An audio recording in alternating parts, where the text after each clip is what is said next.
নমস্কার শ্রোতা মণ্ডলী, বড়রা আমার প্রণাম নেবেন আর ছোটরা আমার ভালোবাসা নিয়েও আজকে খুব সুন্দর একটি ভিডিও নিয়ে আপনাদের সকলের সামনে উপস্থিত হয়েছি।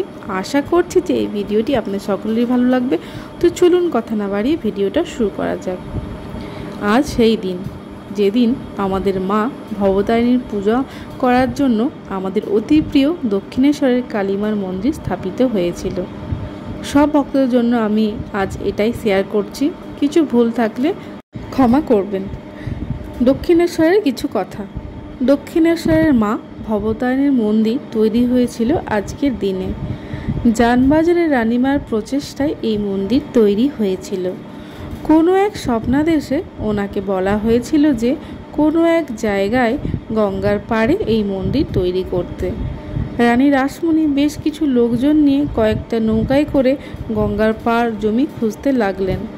কোনোদিনই ওনার পছন্দ মতো জমি আর পান না, যদিও বা পান প্রচুর অর্থের বিনিময়েও কেউ রাজি হন না।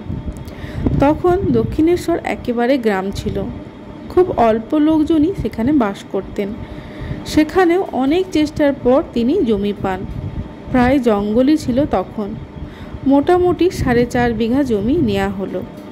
এই দক্ষিণেশ্বরের মন্দির কাজ শুরু হয়েছিল 1847 সালে আর শেষ হয় 1855 সালে। এই মন্দিরের নাম হয় মা ভবতারিণীর মন্দির।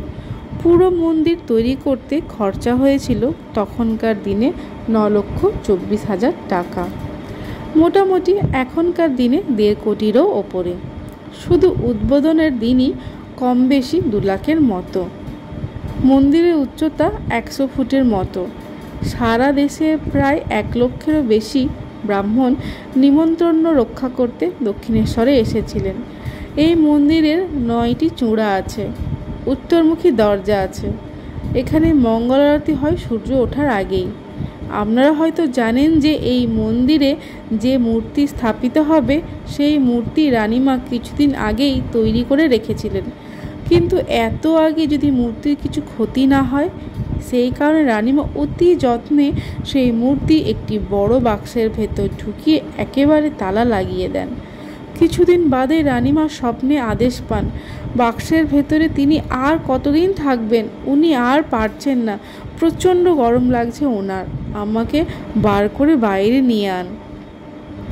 রানীমা ঘুম ভাঙার পরেই ছুটতে ছুটতে চাবি নিয়ে গেল মাকে বাক্স থেকে বার করতে, এবং বার করার পর যা দেখলেন তাতে সবাই খুব চমকে গেলেন। ঠিক আমরা যেভাবে গরমে ঘেমে যাই ঠিক সেইভাবেই মা ঘেমে গেছেন। রানীমা আর দেরি না করে ওই স্থানযাত্রার পূর্ণিমা দিনই ঠাকুরকে প্রতিষ্ঠা করেন। ওই দিনটি ছিল 1855 সালের 31শে মে। সব কিছু ঠিকঠাক থাকলেও রানীমা আটকে গেলেন একটি ব্যাপারে।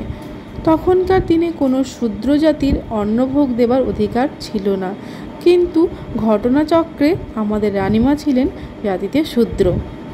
কোনোভাবে আমাদের শ্রী রামকৃষ্ণের দাদার শ্রী রামকুমার চট্টোপাধ্যায়ের কানে সে কথা পৌঁছায়। তিনি তখনই রানীমাকে জানান যে ওই মন্দির যদি কোনো ব্রাহ্মণকে তিনি দান করেন তাহলে সেই ব্রাহ্মণই পারবেন ঠাকুরের অন্নভোগ দিতে। রানীমা ওনার কথা মতো ওই রকমই করেন এবং অন্নভোগ পর্ব শেষ করে ঠাকুর প্রতিষ্ঠা করেন। এখন পর্যন্ত যেটুকু চেষ্টা করলাম সে সবই মোটামুটি এখানকার দক্ষিণেশ্বরের ছাপ আছে। এবার চেষ্টা করি পুরাতন কথা কিছু জানতে। বহু বছর আগেকার কথা। রানীমা থাকতেন 71 হরিশ চ্যাটার্জি স্ট্রিটের এক দোতলা বাড়িতে। রানীমা জানবাজার থেকে প্রত্যেক দিনই গঙ্গায় স্নান করতে যেতেন। এই প্রত্যেক দিন আসা যাওয়ায় করতে করতে রানীমার যেন একটু অসুবিধাই হতো, এবং সেই কারণে ওখানে এক বাড়িই হয়ে গেল। পাশেই গঙ্গা। আগে ওখান দিয়ে জাহাজ স্টিমার সবই যাতায়াত করত, আর এখন সেই গঙ্গারই নাম হচ্ছে টালানালি। স্থানের জন্য এই বাড়ির নাম হয়ে গেছিল। এই বাড়ির নামও হয় স্থানবার। রানীমা ছিলেন এক গরিব ঘরের মেয়ে, কিন্তু দেখতে খুব সুন্দর ছিলেন বলে জানবাজারের জমিদার শ্রী রাজচন্দ্র দাস ওনাকেই বিবাহ করেন। তখন রানীমার বয়স ছিল মাত্র 11 বছর। এখন ওই বাড়িতে বহু লোক ভাড়া থাকেন এবং যে যার খুশি মতো সুবিধার জন্য ভাঙাচোরা করে তৈরি করে নিয়েছেন। এই মুহূর্তে বেশ কিছু প্রমোটারের শকুনির চোখ পড়ে আছে। মারাঠাদের মুখেই শোনা গেল আগে এখানে দুর্গাপূজা, কালী পূজা সবই হতো। শেষে আপনাদের জানাই 1861 সালের 19শে ফেব্রুয়ারি তিনি ওই বাড়িতেই শেষ নিঃশ্বাস ত্যাগ করেন। একটি যুগের অবসান ঘটল। হ্যাঁ, রানীমার দেহ নিয়ে যাওয়া হয়েছিল কেওড়াতলা মহাশ্মশানে। আশা করছি যে আমার এই ভিডিওটি আপনাদের সকলেরই খুব ভালো লেগেছে। এরকম নিত্য নতুন ভিডিও পেতে প্লিজ আমার চ্যানেলটিকে লাইক, শেয়ার, সাবস্ক্রাইব করে পাশে থাকবেন। আজ এই পর্যন্ত, দেখা হবে নেক্সট ভিডিওতে।